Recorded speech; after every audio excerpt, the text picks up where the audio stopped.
Hey, hey, hey. Happy Thursday. Come on in, pull up a chair. The Daily Dope is in the air.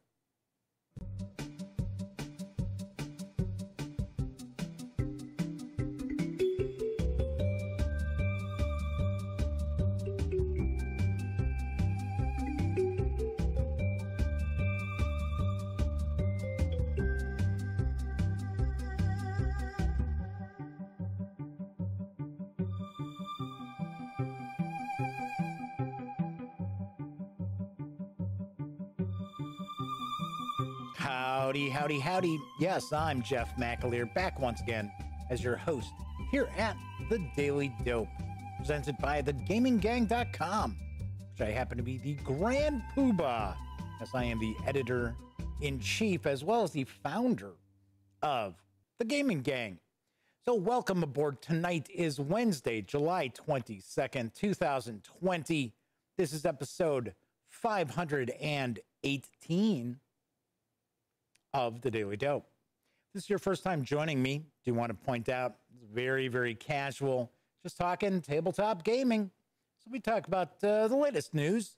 So board games, card games, role-playing games, miniatures games, war games, you name it, we chat about it, and I bring you the latest news. Of course, do want to mention, if you like this video, please give it a quick thumbs up. Subscribe to the Gaming Gang channel if you haven't already, and be sure to ring that bell, because it will not only let you know when the Daily Dope streams live, Monday through Thursday nights right here on YouTube, also tell you when I upload other videos as well, such as my reviews and unboxings, first looks, page throughs, interviews, so on and so forth. Normally, convention coverage. But of course, when you're not watching videos on the Gaming Gang channel, be sure to visit thegaminggang.com for all the latest in gaming news, reviews, and a whole lot more. Of course, because this is a live stream, that also means chat is available on YouTube. It's not on screen. It's one of the ways I keep some of the more unusual commenters at bay, but I do pay attention to chat. So if you want to say howdy, or maybe you've got a question or a comment, by all means, please chime in. I will do my best to respond. So far tonight, we've got a great day. John Vogel, William McGinnis is joining us. Kabuki Kid, yes, Double K is in the house as well. So, good deal, cool. Already got a good chat starting off. So before I jump into the news, I do want to mention today's a bummer. Actually, the bumming out started last night because if we didn't have the COVID-19 pandemic, I'd be at San Diego Comic-Con right now. Yep, that is correct. We would actually be about an hour away from the beginning of previews night. So, as I mentioned yesterday was my dad's 84th birthday. And my brother came over. I made dinner. He hung around, had dinner with us. And we were talking about, oh, well, you know, my brother was like, well, you know, tomorrow we would have been at San Diego Comic-Con. I was like, well, probably we'd have been in San Diego last night, right? Or tonight was what I was saying last night. And he's like, what are you talking about? I said, oh, we would have been, because we fly United or Southwest, because my brother works for Southwest and my sister-in-law works for United. Of course, they're both on furlough now. But I said, you know, because we fly on passes, we would have probably flown out last night simply to make sure that we got there. Because, you know, flying on a buddy pass can't always guarantee that you're going to get out. You know, you're flying on the seniority of the person that you're with. So my brother was like, yeah, you know what? I think you're right. I think we probably would have done that because we actually had our room booked at the Embassy Suites down the street from the convention center. So if you've ever been to San Diego, the Embassy Suites, it's, you know, well, from where our room would have been, we'd have had a nice view of the ocean and everything else. And gosh, I'm trying to remember the name of something village that's across kind of kitty corner from it. And it's kind of the place we go to on the Sunday of Comic-Con when everything's over, but we're flying out on a red eye back to Chicago.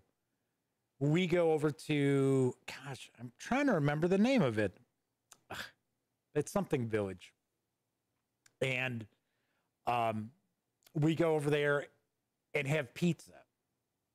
So, and there's a bunch of, you know, little restaurants and stuff like that. And the pizza's actually halfway decent for being, you know, San Diego pizza. But I think the folks who own the place are originally from Chicago, because I think they've, well, if I remember right, inside they've got a bunch of like Chicago Cubs and socks and bear stuff and things like that. So what a bummer. What a bummer. Because we could have just been able to walk right out of the convention center. It's about a quarter mile away. Just stroll on down right to our room. And that'd have been the first time ever in covering Comic-Con. And we have gone and covered it. I think I've covered 6 San Diego Comic-Cons now. And we always end up staying at a hotel that we either have to take a shuttle that takes us about an hour to finally eventually get there, or we rent a car and then we're stuck in traffic, or we take Uber or Lyft, and then they can't get right down to the convention center because it's all blocked off to traffic. So what a bummer. What a bummer. So it was going to be my brother Greg, my best friend Elliot Miller, my brother Greg's friend David Jimenez, and one of his friends. We were all going to be there. Of course, it would have just been myself, Greg, and Elliot actually covering the show, but still. All right. So Grade A says, it's virtual now, much cheaper and better food. I will disagree on the better food aspect, because down at the Gas Lamp, there's some pretty good food. And less crowd, says Flaming Heron, who has popped into chat. Good to see you, Flaming Heron. Less geek body aroma. You know, you don't run into too much of that at Comic-Con. You don't really run into that too much anywhere anymore. But I remember back in the day at Gen Con, when it was up in Milwaukee, you'd get the Sunday, even Saturday, and there'd be like this one area of the convention center that people tended to sleep on the floor like during the afternoon because they were so exhausted, probably from sleeping out in the park, not having a, you know, hotel or a motel room. But there was this one section, and I'll never forget, it was by the anime room every year, and you literally had to hold your breath and try to like zip through it as quick as you could, because of the stench would knock you over. In fact, I remember one year, some people were out, people were in line to pick up their badges the night before, and there were people walking around handing out little bars of soap to everybody who was in line. It was pretty funny. All right. Anyway, speaking of San Diego Comic-Con, I thought I'd share this image. I don't know how many of you have actually seen this. This is from a few years back with the Sharknado hat that they were giving out, the swag that they were handing out, which last year they really didn't do too much as far as just people on the street. So this is obviously the Gas Lamp, and it's across the street from the convention center. And they would have people from Sci-Fi handing all these goofy things out. So, of course, they had Sharknado 3. And I was like, okay, fine. Put it on, and I had my brother take, oh, no, I think maybe Elliot took that photo. So, Sharknado was next. You know what? I actually have a follow-up picture from the next year where they gave out another oddball Sharknado hat, and the kind of like floral shirt you see me wearing is kind of a convention shirt. I tend to bring it with all the time, and I made sure to get a picture of me in that same shirt with the other Sharknado hat. But the other Sharknado hat's not as funny as this one that actually has little sharks sticking out of the hat. I actually still have that. My brother was like, you should put that on eBay at the time. And I was like, no, I'm keeping it. All right. So anyway, I thought we'd have a little chuckle with my silly photo. All right. So we're going to jump on into the news, because this October is going to see the release of Renature from Capstone Games. Here's the dope. Renature is a majority game with dominoes for 2 to 4 players. Each player gets a board with large pieces of wood in the form of turf, bushes, pines, and oaks. These plants are used for the majorities on the large valley board and are available in a neutral color and in the respective player color. In addition, each player gets a stack of dominoes with 2 out of 10 animal motifs on each of them. On your turn, place one of the 3 dominoes in your hand on 2 brook spaces of the valley board. Of course, the domino must be adjacent to another domino that shows the same animal. If the placed domino borders a free space of a brown area, you can decide whether a tuft of grass or any other of your plants should be placed on that space. Tufts of turf have a value of 1, bushes 2, pines 3, oaks 4. After placing the plant, you score points for it, and every plant piece that is already in this brown area and has the same or a lower value. Once a brown area is framed with dominoes, the majority is scored, and the player with the highest total plant value in the area gets the points that are printed as a large number on that area's flower token. Whoever has the second highest value gets the lower number. 2 things make this game especially tricky.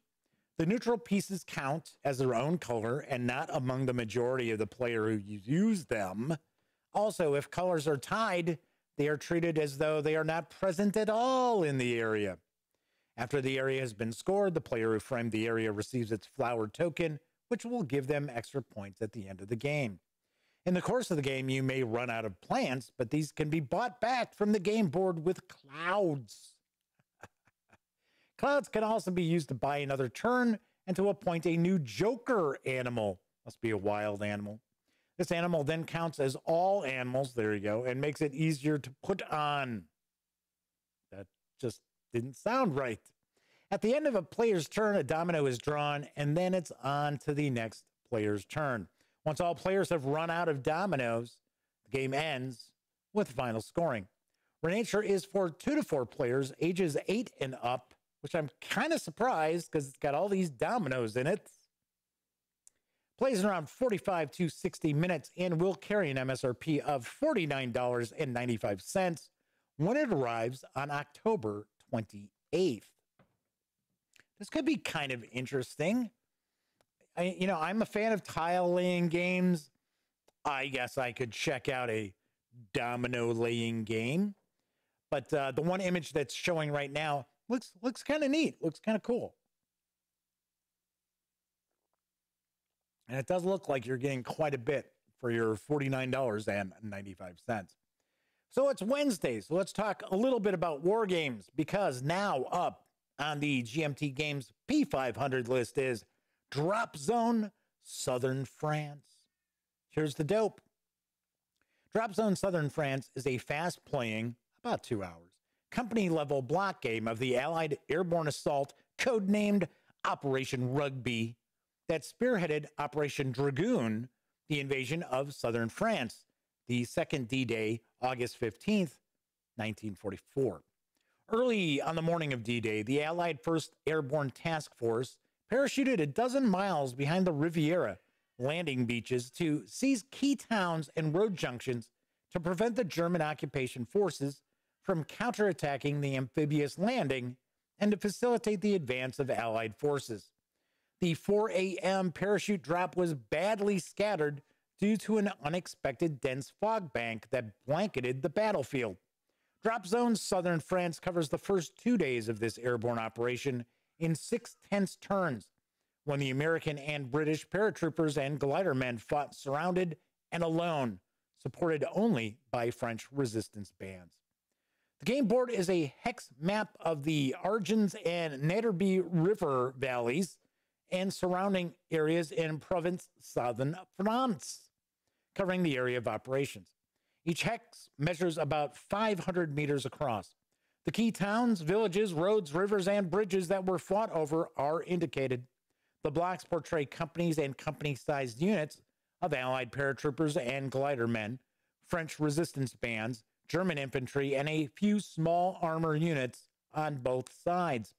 Assets depict fire support units, artillery, heavy mortars, and anti-tank guns, as well as key capabilities such as reconnaissance and seizing initiative. Drop Zone Southern France shines in its depiction of the fog of war, both literal and figurative. Blocks conceal unit type and strength. On the first day, Allied parachute companies begin scattered across the board with minimal strength. German reinforcements arrive in a random fashion, often surprising and disrupting the plans of the opponent as well as the controlling player. The correlation of forces ebbs and flows as the Allies gradually build up their parachute companies and gliders deliver reinforcements and heavy weapons. Meanwhile, German reinforcements steadily increase in quantity and quality. The chit pull activation system adds another level of uncertainty. By D+1, the second day, both sides have gained in strength and acquire more powerful assets, leading to larger, bloodier battles as time runs out to achieve victory. It often comes down to the final roll of the dice. Drop Zone Southern France is for 2 players. This is fairly new to the P500, and you can place your pre-order at a discounted price of $38. It's going to carry an MSRP of $55. It's got about, I think, about 190 pre-orders already on it. Looks kind of interesting.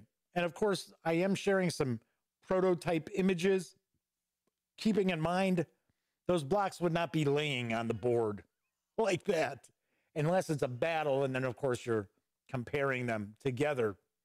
So kind of interesting. So like, yeah, okay. So Kabuki Kid's like, a block game.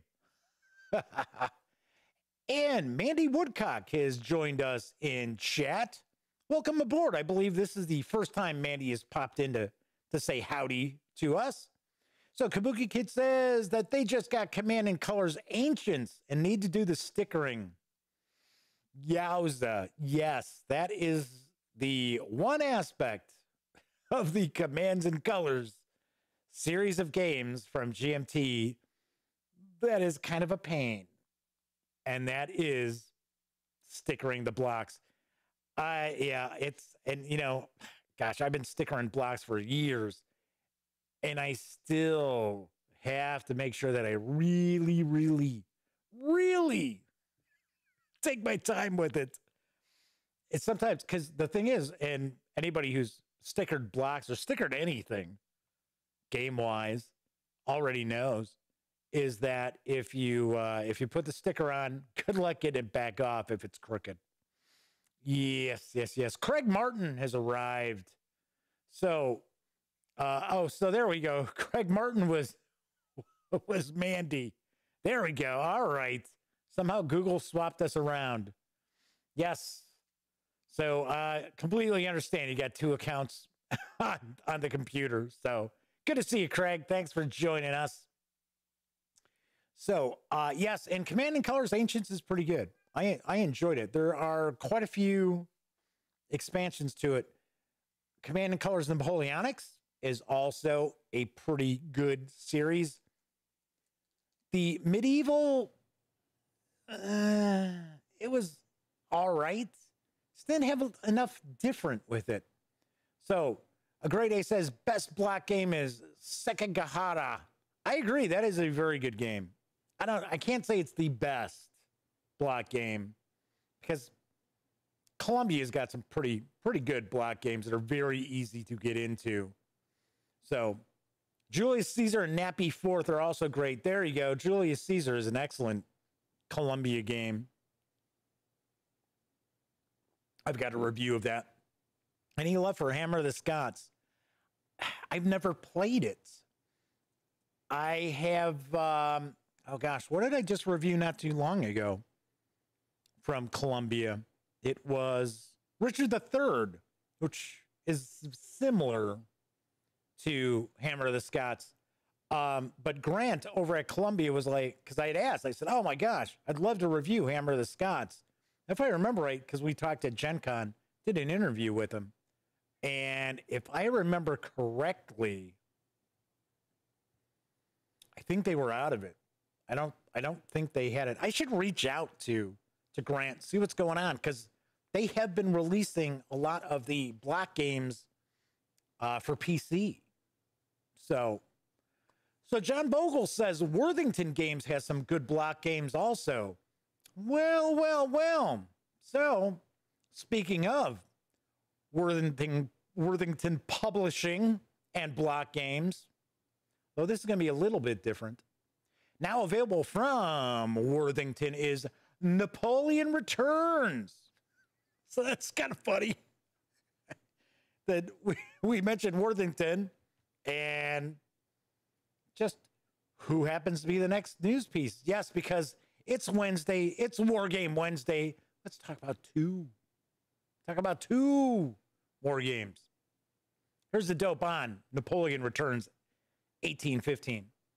Napoleon Returns 1815 is our strategic level campaign game on Waterloo. With fewer than 25 pieces on the board, strategic movement creates tension and campaign choices for both players.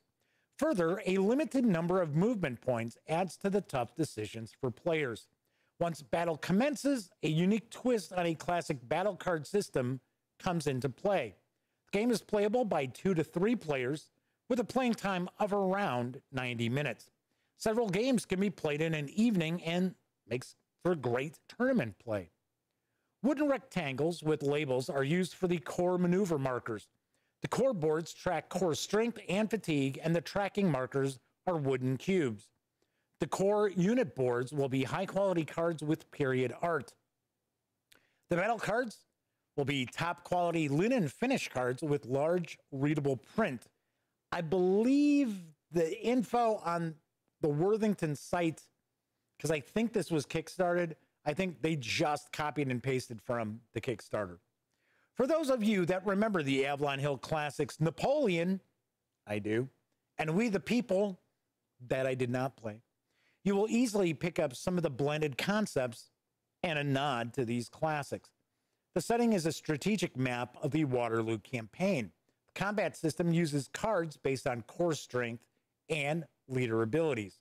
Throw in gorgeous Napoleonic core game pieces similar to Napoleon at Marengo that maneuver on a military-style map, and the setting is complete. Now add lots of new concepts centered on core-level deployment, movement, and battle fatigue to the mix to provide a fresh Napoleonic gaming experience. Napoleon Returns 1815 is for 2 or 3 players, ages 14 and up, plays around 90 to 120 minutes. They already pointed out about 90, but there's also some info out there saying hour and a half, 2 hours. It's available at a sale price right now of $60. It does carry a regular MSRP of $69. I like how this kind of has a Kriegspiel sort of vibe to it. Of course, yes, it is not a Kriegspiel kind of game, but you've got your map, you've got your wooden blocks that represent the cores and that. I dig that. I think that is very, very cool. I would be very interested to see how this plays out. I see a Great Ace also pointing out, hey, this looks interesting. William McGinnis says they have this game. So, William, what do you think? How is it? How is the game? Because I don't get review stuff from Worthington, so we won't be seeing it. But it does look interesting. I got to point out, it really, really does. So if William has a chance, maybe they can, maybe he can let us know what he thinks of Napoleon Returns. Let's move on to some RPG news, because now available from Gallant Knight Games is a new role-playing game of urban fantasy. I've got the dope on Tattered Magics. Magic is coming back to the world. Are you ready? Tattered Magics is a tabletop role-playing game for telling tales of urban fantasy and horror where magic and monsters are real. I mean, they're not... What? Who said they weren't real? This world is just like ours, but will soon be challenged by creatures of myth and legend. You play everyday heroes exposed to the hidden world, forced to confront creatures of nightmare and shadow alongside wonders you simply won't believe. The world of fairy exists, though it's been closed away for centuries. And this time, the Fae want to take our world as their own. Tattered Magic uses the Inverse 20 engine. Kind of surprised it's not a tiny D6. A fast resolution system that utilizes a D20. Included are rules for creating characters, magic, and monsters, plus a starting scenario that provides a quick start to your campaign. The rules are focused on enabling you to tell exciting stories around modern wizards, fairy tales, Bigfoot, vampires, werewolves, and many other horrors. It was inspired by movies like Bright and Hellboy, and television shows such as Buffy the Vampire Slayer, Constantine, The Librarians, Stranger Things, and Warehouse 13. Did many people watch Warehouse 13? I don't know. I know it was on Sci-Fi for a while, but I never caught it. Time to grab a handful of dice, some pencils, some players, and get ready for your next urban fantasy adventure. It's time for the world to get magical. You can score the 149-page PDF of Tattered Magics at DriveThroughRPG for $9.99. So, William McGinnis says they've got the old Avalon Hill Napoleon. Aha. So, good deal. Kabuki Kid says, hey, I watched Constantine. Wish that lasted longer. Strangely enough, now, okay, so I got to be honest. Kabuki Kid says, loved Hellblazer. So, I have not watched... I've told people this before. I've said this on the show before. I've never watched Buffy the Vampire Slayer. So I just didn't. I don't know. I don't know what to tell you. Didn't watch Angel. I don't watch stuff on the CW. I haven't seen. Kabuki Kid says Constantine. Yeah, right. Ha ha ha. Not according to DC. Constantine. Anyway, I was going to say, I have now watched Supernatural, any of those sort of shows, but correct me if I'm wrong. It's a great day, says Frankenstein. But the actor who portrayed Constantine on the show, hasn't he made appearances on the CW shows as Constantine? I could have swore as John Constantine. But while we're mentioning this, I don't know if anybody out there has given a listen to Igor. Yeah, there you go. William McGinnis is like, Igor. Kabuki Kid says, I just watched Young Frankenstein recently. I watched Blazing Saddles not too long ago, even though I had seen it about 1,000 times when I was in high school. And I swear they would never be able to make that movie today. You know what? They probably won't even be able to get away with Young Frankenstein. Anyway, I could have swore that the actor who portrays John Constantine showed up in other shows. So, yes, Kabuki Kid says, Mel Brooks never gets old. And says that, yes, she does believe that he has crossed over into other DC stuff. Anyway, I was going to say, since we're talking about Constantine, I don't know if anyone out there has actually caught the Sandman audio presentation from Audible. It's about 11 hours long. I picked it up, and of course, Neil Gaiman does some of the narration. It's actually really good. And I've only listened to about 4 hours of it so far, but it is the Vertigo Comics run. Yeah, I don't know what happened with DC, why they had to retire the Vertigo label. I was like, oh yeah, well, our adult or mature audience stuff, we'll just call it Black Label. It's like, what? So Kabuki Kid's like, what is this? What? The Sandman comic series? Yep, exactly. And it's actually really good. At least the 4 hours I've listened to so far. So Grade A says they remember an RPG called Sandman, not related to the comic. I don't remember that. So yes, the Vertigo books, I've got them all too. Awesome, awesome series. Funny thing is, I got my brother back into collecting comics. This is a few years, well, I'd say this probably 15 years ago. And of course, then I dropped out of comics again, kind of. But I read everything. I would read everything. Indies, DC, Marvel, did not matter.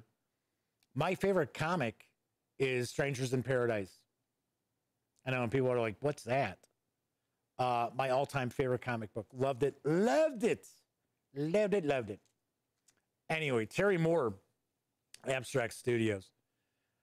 So let's move on to the... Oh, hold on. A Grade A says, did I see the announced D&D board game Adventure Awaits? I heard a rumble about it. I have not seen the actual news piece just yet. Got to point out that I have not actually seen my email since about 2 o'clock this afternoon. So Kabuki Kid points out that Strangers in Paradise is one of her favorite comics too, as well as the Love and Rockets, which is the, is it the Gabrielle brothers? Was that their last names? I never read Love and Rockets. But Kabuki Kid says their Board Game Geek username is Kachu, which is one of the characters from Strangers in Paradise. There you go. I have talked to Terry Moore a few times. I actually pick up, whenever I go to San Diego Comic-Con, I always go to his booth and I always pick up his latest sketchbook, his little sketchbooks. And I've talked to him a few times. I've talked to his wife more often than anything else. Kabuki Kid says it's the Hernandez brothers. That was it. Thank you. Wasn't one of their first names is Gabriel? Maybe that's where it was sticking. Gabriel Hernandez or Gabriel Hernandez. So anyway, yes, Terry Moore is really nice and his wife is very nice. And always want to try to get an interview with him. But the funny thing is, at Comic-Con, it's tough for you to get interviews with artists because they are like super busy, super, super busy. Okay, so it was Gilbert Hernandez. There we go. So yes, Kabuki Kid says that they have prints of Terry Moore's stuff. I love Terry Moore's stuff. Echo. I mean, my favorite, of course, my all-time favorite is Strangers in Paradise, but I've read his other series too. But getting back to the Sandman, check it out because it's not an audio book because it has various different voice actors, but it is not necessarily a dramatic presentation. It's very cool. It's very cool there. Grade A says, not to be confused with the Rodriguez brothers from Repo Man. I was just talking about Repo Man with my brother, where everything is generic, everything like beer. Just mentioned that yesterday when he was over here having dinner, and Kabuki Kid says they just watched Repo Man about an hour ago on TV. Pretty wild. All right, let's get to our last news piece. Because if you are a fan of old school Renaissance fantasy role playing or of Lamentations of the Flame Princess itself, you might be interested in the adventure anthology Blood. I've got the dope. Traditional fantasy lives again. The classic early Lamentations of the Flame Princess adventures, where the weird was a spice to put on traditional gaming fantasy, are finally back in print with this final anthology in the Blood, Fire, Death trilogy. We've got The Grinding Gear, a dungeon builder with a peculiar hate for adventurers, has created the ultimate challenge. Can you find the treasure and still survive? Weird New World. Seek the Northwest Passage in the most brutal Arctic environment imaginable. Well, I don't know.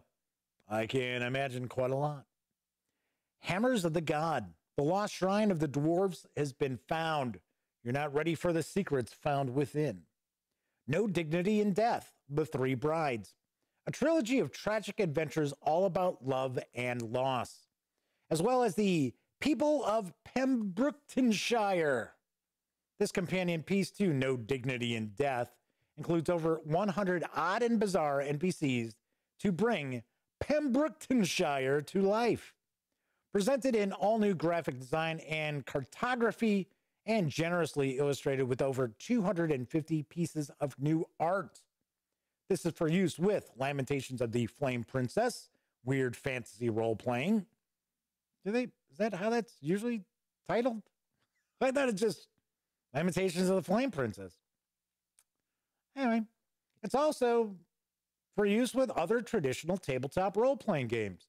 You can score the 350-page adventure anthology Blood in PDF for $19.99 at DriveThroughRPG.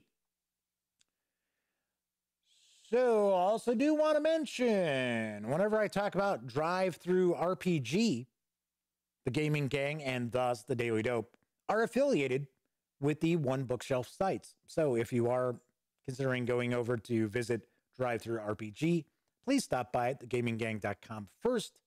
Click on one of our banner ads. That way, it'll lead you over to the site. If you do happen to make a purchase, I get a little portion of that sale.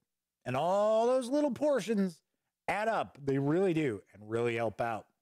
Also, do want to mention that we are still in the middle of the Christmas in July sale with over 55,000, yes, you heard that number right, gaming PDFs on sale over at DriveThroughRPG. The sale also extends to DriveThrough Cards, DriveThrough Fiction, Dungeon Masters Guild, as well as Storyteller's Vault. So all of those are offering sales, and I believe it's 25%. I'm pretty sure it's 25%. There are some that are better deals, but a ton of stuff is on sale for 25% off. All right, so let's see what we got here in chat. Yes, I remember when those, Kabuki Kid says, I remember when those generic products used to be in stores. Yes, I remember as a kid, and it was like white with that green stripe. So, pretty funny. So there was even a generic hamburger fast food chain. That I'm not familiar with. The hamburger stand? Huh. Viper Dave has popped into chat. Good to see you, Viper Dave. So, I guess a Great A says it was a West Coast thing. And a Great A says, I always get Petal Throne and Flame Princess mixed up. Empire of the Petal Throne. Yeah, they're totally different. I do know the creator of Lamentations of the Flame Princess. I don't know. Some people really dig him. Other people don't. I'm not, as long as somebody's not breaking the law or doing something really skeevy, I don't mind, sharing news about their stuff. I have always heard pretty good things about LOTFP as far as it being, a retro clone. Isn't that, if anybody's familiar with the system, isn't that the game that's supposed to have a relatively clever encumbrance system? Because that is one thing in old school role-playing games. It's tends to be kind of a pain in the ass, is the encumbrance. So Kabuki Kid says that they want an old box set of the Petal Throne stuff. Yeah, just like I was just, when I was talking to my brother, now this wasn't last night, this is the other day, because remember, he's the guy who collects the comics. And we were talking, and he said that when he goes, because he'll go to antique stores and he goes to various different like estate sales and stuff. He says he always keeps an eye out to see if he runs across like an old edition of Dungeons and Dragons. So I asked him, I said, do you remember what the box looks like? Because we're talking original D&D, not advanced Dungeons and Dragons. Although, to be honest, if you could find those in good shape, that would be kind of cool. But he said, yeah, he goes, isn't it like kind of a brown, tannish kind of box? I was like, wow, you sort of do remember. But as I mentioned before, he's the one who played D&D first. So he and his friends played D&D for a bit, and then that was it. I mean, like for a few months and never again. And that's how I was introduced to it. And then I stuck with gaming for the rest of my life. Yeah, what can you say? All right. Anyway, so real quick here, talking about prices of, trying to get things secondary market. Yes, I know. And I got to change my contact here when I finish the show. It's bothering me. My right contact. Anyway, I was going to say, whenever I go and I see, like, I'll go to Gen Con, which would have been next week.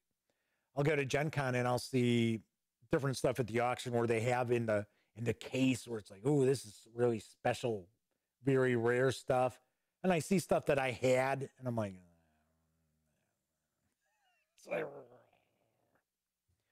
anyway, one thing I did want to point out, damn, this contact really is bothering me. Hey, what can I tell you? It's a live show, right? Anyway, I will wrap up fairly quickly because I can tell my eye's going to be like beet red in just a moment. In fact, you know what? Let me go off screen for a second.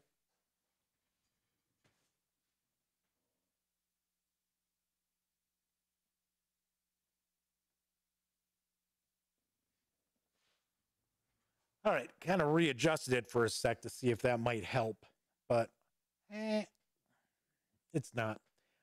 Anyway, I was going to say that I mentioned, I don't know, about a week ago, maybe a little more than a week ago, that I was going to watch Eye of the Beholder, which is a documentary all about the artwork from Dungeons and Dragons. I was like, cool, finally going to get a chance to see it.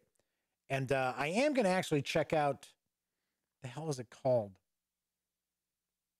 Game Master or something like that. They just sent me a screener link, the company that, I think it's called Game Master, but I think it's about board games. It's a documentary they want me to check out. But anyway, getting back to Eye of the Beholder, I watched it, and it was pretty funny because about the first 10 minutes, there's all these just random gamers saying kind of the same exact things about the artwork from D&D. And I'm sitting there thinking, oh man, please don't be an hour and a half of just people nobody knows, just happen to be friends of the filmmaker, talking about the artwork from D&D. I'm like, please don't be. Thankfully, it wasn't. Thankfully, it changed course relatively quickly and did focus on the actual artists, the people who worked for TSR. It was kind of funny because there was an interview with Jeff D. I remember a lot of Jeff D's stuff. He was one of my favorite artists. Larry Elmore comes across as kind of funny. He strikes me as the sort of guy who's yelling at kids to get off his lawn. But yeah, I thought it was very good. I really enjoyed it. But like I said, I panicked in the beginning where it was sort of like more than half of the first 10 minutes is devoted to people just, hi, I'm Fred.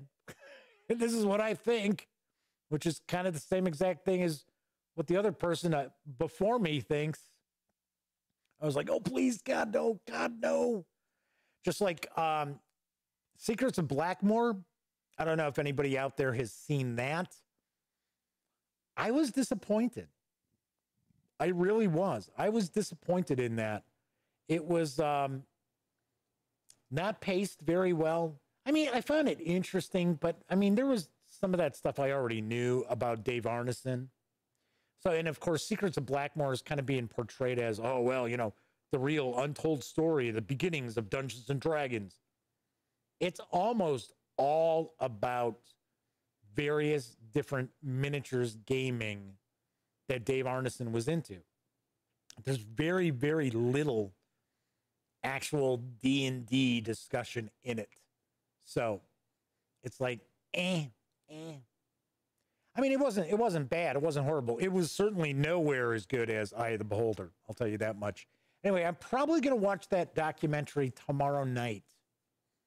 So I will share what's going on. So one last thing before I chime out. Well, I guess before I say that, Glowing Turtle has joined us in chat right before wrapping up. Good to see you. Thanks for popping in. I'm pretty sure I said hi to Viper Dave, who just showed up. Viper Dave likes to, must have like this, like spider sense where it's like, oh, Jeff's almost done with the show. Hang on, I better tune in. But I did want to point out, viewership of the Daily Dope is really down lately. Yeah, it is. I don't know. We were cracking 100 views for a little while, and now suddenly, like this week is like 70 something per show.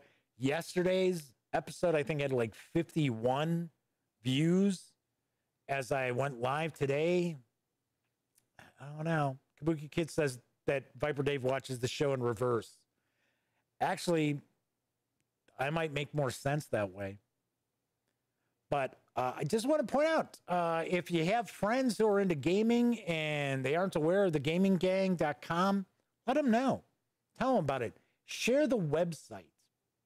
Share the website with them, and then they can kind of pick up on the show if they want or check out the videos if they want. But I find that a lot of people are drawn into the videos through the website as opposed to the channel.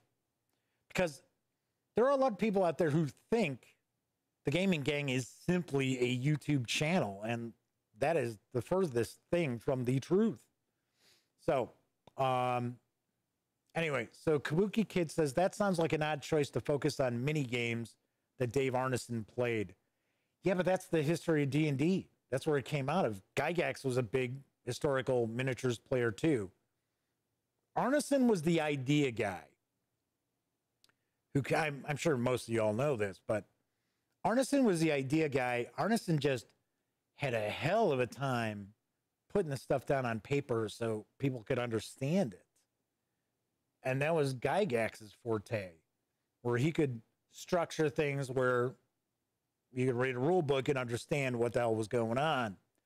But yeah, and Arneson really was not that involved in D&D for that long. I mean, he was involved in the creation of it. Don't get me wrong, because I certainly believe it's both Arneson and Gygax together, equal credit. But he got kind of forced out after not.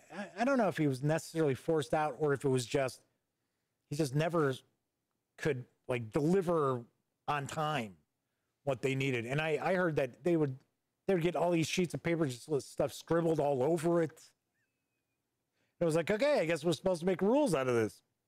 So Kabuki Kid says, yeah, Arneson was the guy who came up with the whole single character role-playing idea. Yep, exactly. So, but like I said, I mean, it was relatively interesting, but I was disappointed because it was sold as, oh, this is, you're going to go behind the scenes and learn, the real history of the creation of D&D. And it's more time spent talking about Kriegspielish games and how Arneson and this group of wargamers that he played, if I remember right, he was from like Minneapolis, and they'd get together and they would play, and they had like different roles and things like that, which there's actually an article from Life magazine about Fletcher Pratt's naval war game, and that is from like the 40s, and it's actually an article talking about these college kids who play it, but then they also show up at these parties pretending to be like the royalty and the leaders of these various fictional countries who battle it out. It's bizarre. Look it up. I think it's from like I think it's from the 30s. I think it's from the late 30s maybe, or might be from maybe like 47. But I could have swore it's from before World War II. All right. Anyway. Yes, Kabuki Kid points out, yeah, Arneson needed Gygax to get everything on paper. Well, he needed Gygax to kind of translate it and put it down on paper. So Great A says, I like Jim Ward. He gives the impression to be one of the few that knew exactly what was right and wrong with TSR at the time. Yeah, boy, I tell you. Yeah, that's very strange. The whole history of TSR. Once, what's her name? Lorraine, whatever, got involved. It's bad news. She just passed away too. So did Brian Bloom. We talked about this on a show the other day, last week or a couple of weeks ago. Anyway, yeah, it was kind of crappy how they forced Gygax out after he came back and bailed the company out because the company was in huge trouble. So he came back from California where he was working on D&D as far as, cartoons and movies and things like that. So kind of like what Stan Lee did for Marvel after from 80 on, something like that. All right. Anyway, so Kabuki Kid says Jim Ward is given the deities and demigods rant about how poorly TSR maintained legal records and whatnot. Yeah, deities and demigods is pretty funny because it was like, oh yeah, we could just take whatever we want, right? Okay, yeah, here's Lovecraft. Which is funny because Lovecraft, really, there's nobody who owns the rights to Lovecraft. So I don't get it. So yes, they had to do the edit on deities and demigods. They had to come out with another edition. I had the original edition. What was the other? There were two. There were two that had to be removed. One was Lovecraft. Was the other Fritz Leiber's stuff? I'm pretty sure it might have been Fritz Leiber's stuff because I know they had Fafhrd and the Grey Mouser. Once again, my favorite fantasy series ever. So, all right, that is it for tonight's show. Hey, we ran almost an hour. Pretty wild. Oh, one last thing. I am bouncing around, maybe taking next week off or part of next week off, and maybe taking part in Gen Con online. I don't know. I'm up in the air.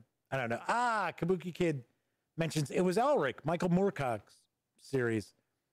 Another one of my all-time favorite fantasy authors, Michael Moorcock, and fantasy series, Elric of Melniboné, or however you want to pronounce it. So anyway, I'm kind of bouncing around. I don't know. All depends. I'll decide. Everybody will know. Once again, as I always like to point out too, follow me on Twitter at The Gaming Gang. So you'll always know what's coming. Well, not always, but 99% of the time, you'll know what's coming up on that day's show, who I'm talking about, what companies I'm talking about, and if I am, gonna take a break or not. So Kabuki Kid says they've always pronounced it Meldabunny. Yeah, there's all different ways it's pronounced. I remember they did an audiobook. They started to do an audiobook. I think they did the first two. And that was it. They never finished up. So if I remember right, I think, I don't know. It doesn't matter really. It's a fictional place. Who cares? Great series. Love that series. I think that was one of the first like anti-heroes that I really got into. So, all right. Anyway, if you like this video, by all means, please give it a quick thumbs up. Subscribe to the Gaming Gang channel if you haven't. And if you do subscribe, ring that notification bell because it will tell you not only when the Daily Dope streams live Monday through Thursday nights right here on YouTube, also tell you when I upload my other videos, such as my reviews and unboxings and page-throughs and first looks, interviews, so on and so forth. Of course, when you're not watching videos on the Gaming Gang channel, be sure to visit thegaminggang.com for the latest in gaming news, reviews, and a whole lot more. Be sure to get your geek on at thegaminggang.com. We had a good chat going tonight. Thank you, everybody, for hanging out. We had some folks, Ardwin's Lair just popped in at the last minute. So we had a good chat going. Had some folks we haven't seen too often recently jumping into. So that was very cool. Good to see everybody. Hopefully, everybody has a wonderful Wednesday night / Thursday morning. This contact's driving me nuts. It really is. And of course, if you watched live, thank you so much. And if you don't watch live, that's okay. Maybe you're even watching on Memorex. I certainly appreciate anybody taking time to watch this goofball ramble on for 45 to 60 minutes. So, all right. I will see everybody tomorrow. So have a good one. And of course, as I've been chiming out with during this pandemic, please be sure to be smart and stay safe.